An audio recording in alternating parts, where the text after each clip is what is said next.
तो मेरी दृष्टि में श्री संजय सिंह एक बेदाग चरित्र के नेता। सरकार के पास अगर प्रमाण थे या कोई ऐसी बात थी तो सरकार को बहुत पहले गिरफ्तारी करनी चाहिए थी। ये चुनाव के कुछ दिनों पहले इस तरीके से गिरफ्तारी करना, रचनाएं करके, कुछ कूट रचनाएं करके या जिस भी नियत से ईडी ने किया हो उनके ऊपर आरोप लगाए जा रहे हैं। सरकार के नियंत्रण में जो संस्थाएं हैं उन संस्थाओं की कार्यप्रणाली कहीं न कहीं दूषित है। ये सरकार जितना भ्रष्टाचार मुक्त भारत बनाने का दावा करती है, दावा पूरी तरीके से खोखला है। सरकार भ्रष्टाचार मुक्ति की आड़ लेकर के विपक्ष की आवाज़ को दबाना चाहती है कि श्री संजय सिंह जो आम आदमी पार्टी के सांसद और राष्ट्रीय प्रवक्ता हैं, मेरी दृष्टि में भारत की राजनीति के सर्वाधिक तेजस्वी नेताओं में से एक हैं और संसद में उनके द्वारा उठाए गए सवालों ने कई बार सरकार को परेशानी में डाला है। मेरा मानना है कि विपक्ष की आवाज़ को दबाने के लिए, सरकार के लिए अपने सवालों से, अपने मुद्दों से श्री संजय सिंह जो परेशानी पैदा कर रहे थे उन परेशानियों से बचने के लिए केंद्र की भारतीय जनता पार्टी की सरकार के इशारे पर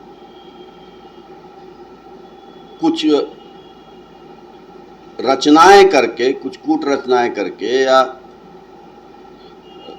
जिस भी नियत से ईडी ने किया हो उनके ऊपर आरोप लगाए जा रहे हैं। मैं श्री संजय सिंह को व्यक्तिगत तौर पर बहुत सालों से जानता हूं। मुझे लगता नहीं कि वो व्यक्ति जिसका पूरा जीवन त्याग, तपस्या और समाज सेवा में बीता हो, वो किसी तरीके के आर्थिक भ्रष्टाचार में किसी भी रूप में लिप्त होगा। और सरकार के पास अगर प्रमाण थे या कोई ऐसी बात थी तो सरकार को बहुत पहले गिरफ्तारी करनी चाहिए थी। ये चुनाव के कुछ दिनों पहले इस तरीके से गिरफ्तारी करना इस बात का प्रमाण है कि कहीं ना कहीं सरकार और सरकार के नियंत्रण में जो संस्थाएं हैं उन संस्थाओं की कार्यप्रणाली कहीं ना कहीं दूषित है। अगर निष्पक्षता से कार्रवाइयाँ हो रही होती तो माननीय प्रधानमंत्री जी ने जिस एनसीपी के नेता श्री अजीत पवार के ऊपर और एनसीपी के ऊपर भ्रष्टाचार के आरोप लगाए थे, प्रधानमंत्री जी मध्य प्रदेश में भाषण देते हैं और 70,000 करोड़ के घोटाले का आरोप लगाते हैं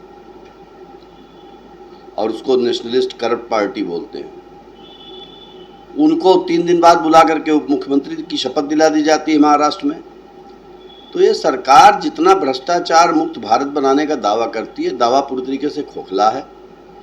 सरकार भ्रष्टाचार मुक्ति की आड़ लेकर के विपक्ष की आवाज़ को दबाना चाहती है, विपक्ष के नेताओं को हतोत्साहित करना चाहती है, चाहे वो समाजवादी पार्टी के हमारे वरिष्ठ नेता और इस देश के बड़े नेता माननीय आजम खान साहब हों, उनका परिवार हो, श्री संजय सिंह हो या तमाम ऐसे नेता हों। तो मेरी दृष्टि में श्री संजय सिंह एक बेदाग चरित्र के नेता हैं और उनके ऊपर जो आरोप लगाए जा रहे हैं वो पूरी तरीके से मनगढ़ंत है और मुझे विश्वास है कि भारत की न्याय व्यवस्था से वो एकदम बेदाग छूटेंगे और उनको समय पे न्याय मिलेगा।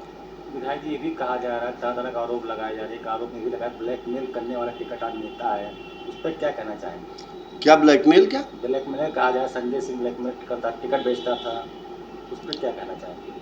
ये ऐसे घटिया और घिनौने आरोप जो लोग लगाते हैं उनकी खुद की मानसिकता के ऊपर मुझे तरस आता है।